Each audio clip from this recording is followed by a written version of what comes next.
raw bar is firstly cut it off to shorter shafts, since it is usually longer than a single 2OL, which is done by the cutting off machine, a special cutting equipment. By adjusting the vernier calipers on the cutting machine, the bars are cutted into shorter shafts by grinding wheels contain diamond particles. The shorter shafts are ground by sinterless grinding (NG) machines.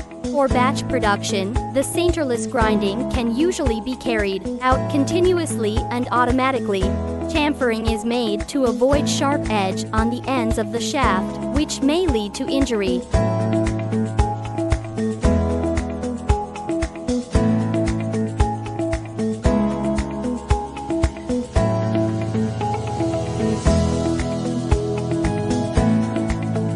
The operator first virtually grinds the bar on a CNC machine.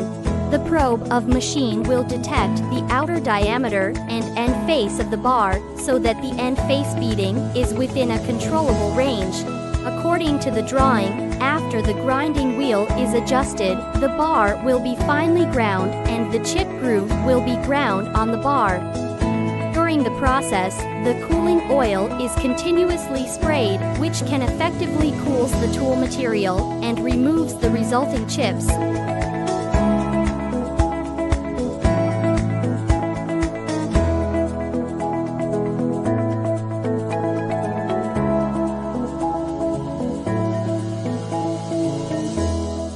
Virtual grinding is carried out before the grinding to double-check if the grinding wheels are correct to avoid unpredictable risks. When the processing starts, the probe of the multi-axis grinding machine will detect the outer diameter and end face of the shaft to ensure the radial and axial runout. Grooves are the first part to be ground out. Coolant is continuously sprayed into the grinding area to remove the powder and heat generated in the grinding. The bottom edges and relief areas are machined during the following grinding steps. The carbide shaft becomes a real drill after taken out of the multi-axis grinding machine.